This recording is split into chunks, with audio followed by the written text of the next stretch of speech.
everyone, and welcome to this week's Messy Hands video where we're going to show you how to make our wonderful coloured spaghetti. Okay, so for this messy play you will need any form of pasta or spaghetti. So here I have a whole range of different types of pasta from my kitchen cupboards. Our household's kind of been gluten-free for the last 6 months, so I've got all sorts of random bits left. So I've got ordinary long spaghetti that you can see here, tagliatelle in kind of bags, and a bit of macaroni. So there you go. So I'm going to show you how you can colour them in different types of pasta. So once you've got that, you need your colours. Okay, so here we have, we use at Messy Hands sugar paste, so a very concentrated form of food colouring and food dye, which makes how we get our really vivid colours. Okay, so this one is called Sugar Flare colours, and we get them in lots of different colours. We've got green here, blue, and a fuchsia, which is a nice pink colour. We buy these from the cake shop, which is next door to Specsavers. You can buy them from there in the future if they reopen. If not, I'm sure you could probably buy them somewhere online. You can use the liquid food colouring that you buy for just colouring your normal icing. It won't give it such a strong colour, but in the meantime you can use those, or if you want to try and purchase some of these sugar pastes online, it'll get a better, stronger colour. So once you've got your pasta, your colours, you're ready to go to the kitchen and start making your pasta. Cool, so welcome to my kitchen. We're now ready for the next part of making your coloured spaghetti. So the first thing you need to do is you need to get your water boiling on the hob. I've got some prepped already, but this one I will show you how this one works. Okay, so we're going to do a green colour for this one. So I get your green coloured paste or food colouring.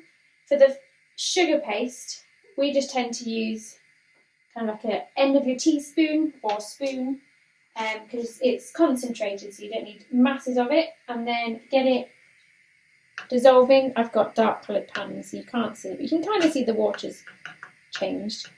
When we do this at church at Messy Hands, we've got aluminium coloured pans, so you can see water, so it's a lot easier to see that it's dissolved.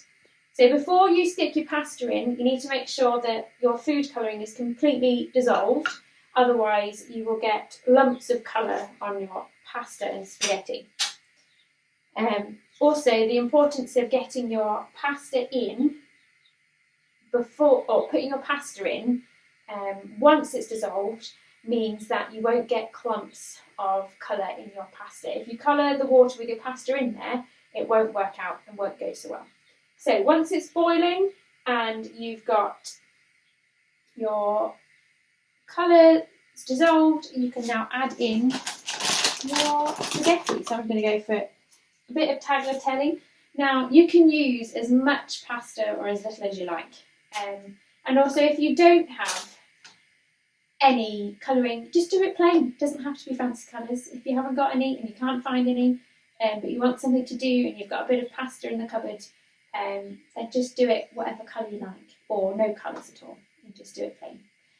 Do prepared, you will turn fun colours, but that's fine. Okay, so the next step is once they're boiling, you need to wait for them to cook. Now, I would suggest not cooking them the full length of time you would normally cook it, just because when you want the children to play with it, you don't want it to go completely mushy straight away. So you want it probably al dente, about 5 to 8 minutes to cook it. Okay? Brilliant. So once you've got your cooked pasta or spaghetti, you next need to, well, that's quite green. It's good to rinse it off. Not only do you want to rinse off the starch, but also you don't want it to be boiling hot for your children. If you let it go cool naturally, it will just go sticky. So it's good to cool it down naturally with cold water. It doesn't have to be freezing cold, so you can leave it semi-warm, but obviously you don't want your children to scald themselves. So make sure you keep moving the pasta around, because hot water can stay in pockets. and then you're ready to play. Brilliant. So now you have your drained pasta or spaghetti and you're ready to start playing.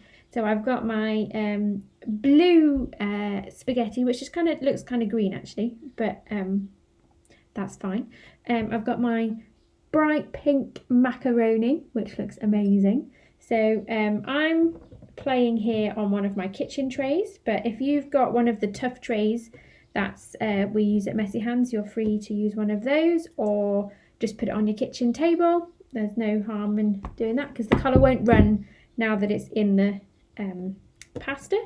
And then I've got my tagliatelle or whatever you want to call it, that's quite a really good green colour going on there. So I've put it on here. Don't know whether you can see it, it's a lot greener. It looks like seaweed. You can actually pretend it's seaweed.